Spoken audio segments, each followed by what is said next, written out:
Doon sa mga nakaraang vlog, ipinakita ko sa inyo ang buhay at mga kwento dito sa Australia. Pero, paano kung makahanap ka bigla ng murang tiket pauwi ng Pilipinas? Ano kaya mga pwede mong gawin sa mabilisan mong bakasyon doon? Kaya tara, ating alamin at samahan niyo ako sa trip na ito.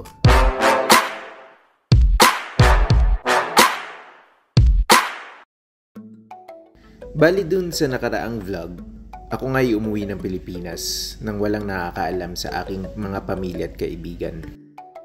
Siyempre, inuna ko ang pagkain ng Jollibee dahil wala ngayon sa Australia.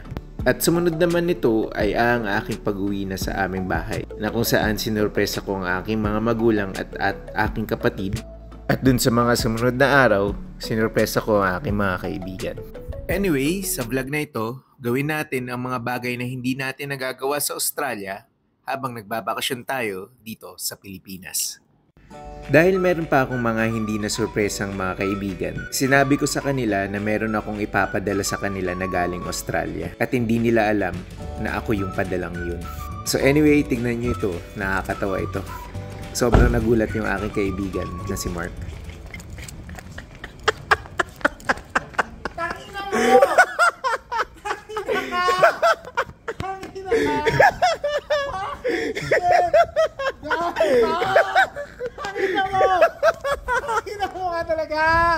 Ay bro!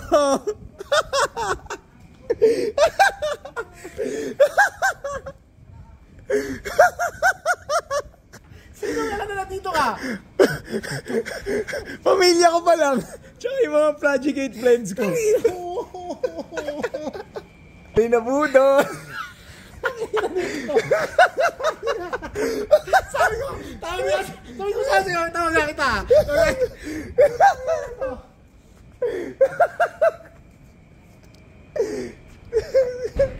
Liga, muna tayo BGC. Liga, makita. Ano gagawin natin doon? Wala talaga akong di-deliver. Papakita. Papakita lang ako. Bakit hindi ka matawag? Okay na.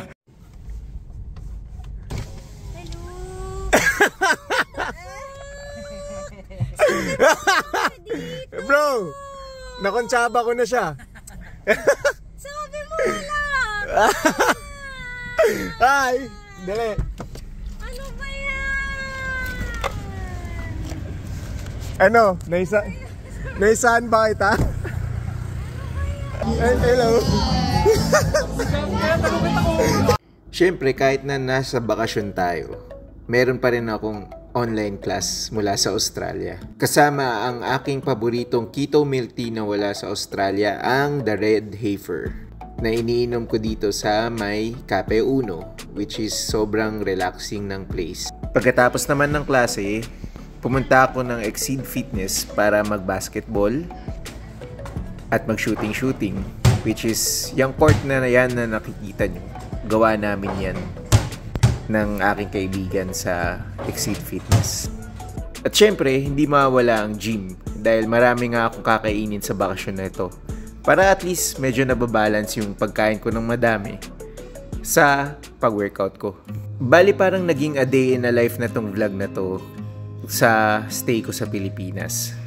Kasi parang ginawa ko lang yung mga bagay na hindi ko nagagawa or na kakain sa Australia.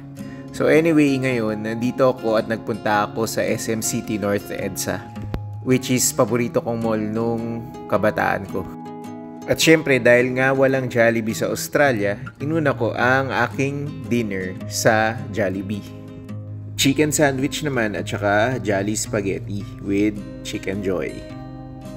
At itong sumunod naman na to, syempre, hindi mawawala ang Dunkin Donut. Alam nyo ba na walang Dunkin Donut sa Australia? Jollibee. So, walang Jollibee. Ito siya. Sa Dunkin. Dahil wala ang Dunkin sa Australia, syempre, susulitin natin ang Dunkin Donut dito. At tikman ang isa sa pinakapaborito kong donut. Start na kami kumain ng donut dahil na-miss ni Dahil walang Dunkin Donut doon. Ang mga donut daw doon ay nasa coffee shops lang. So, wala silang specific na donut shop. Unahin ko choco butter na. Syempre, yan ang popular here. Ayan. Kita niyo naman ang sarap-sarap siya. Sarap. At ako ay Sige, kumain ka na. ako nag-dinner. Pakita mo na yung mga flavors tapos okay na Boston cream. Ayan, tinuturuan ako mag-vlog ni Porky. Ni Marky. yan yung mga kakainin namin. So, ayan. Pwede mo Pagkatapos sa SM, kami naman ay pumunta sa Lander Superstore para bilhin ang paborito namin popcorn at Cheetos. Ay, bawal tayo mag-video sa loob. Bawal ba? Oo.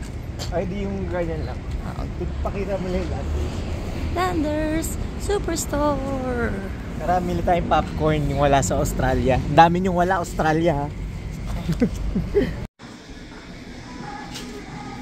Ito yung matagal kong kinikrave na Popcorn.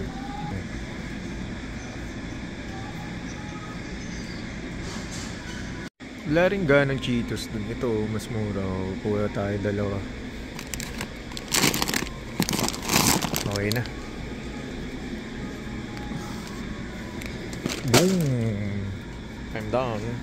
Sa sumunod na araw naman, sinamahan ko ang aking mga magulang na magsimba sa Santo Domingo Parish. Isa ito sa pinaka-historic na lugar sa Pilipinas at isa rin sa pinakamalaking simbahan sa Pilipinas.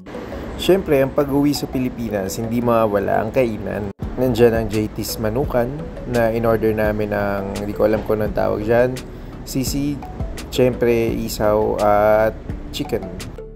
Nung sumunod na araw naman, ako ay nagpunta ng UP Diliman kung saan matatagpuan ang Mang Laris Isawan. Isa ito sa pinakadinarayo na isawan sa Quezon City, ang Mang Laris Isawan. Guys, so tingnan nyo. Na-miss ko to. Walang ganito sa Australia. Walang Australia. Dapat pag uwi ka ng Pilipinas, hindi syempre mawawala ang kainan. Kaya nitong sumunod na araw na to, kami ay nagpunta sa Manang B sa May Marikina. Isa itong buffet restaurant na kung saan hinahain nila ang mga Filipino food. Sobrang sarap niya dyan, guys. Mura na at masarap pa. Kaya recommended. Iba talaga ang food culture sa Pilipinas. Sobrang sarap ng mga pagkain natin. Syempre, yung iba dun, na-adapt na natin sa ibang bansa. Pero iba pa rin talaga ang timpla at mga ingredients na meron tayo. Kasi sa Australia, mahirap maghanap ng ingredients na tutumbas sa timpla ng panlasang Pinoy. Pero nagagawa naman ang paraan yun. Kaya yung uwi ko dito, sinulit ko talaga na kumain sa mga kainan na ganito. Dahil maraming ang wala sa Australia o mahirap maghanap ng mga pagkaing Pinoy sa Australia, talagang sinusulit ng mga umuuwi sa Pilipinas o balikbayan natin ang kanilang stay nila dito.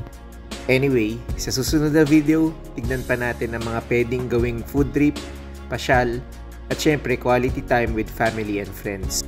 Hanggang sa muli, kita-kits tayo sa susunod na Pilipinas Vlog. Ingat kayo palagi, stay safe. Peace!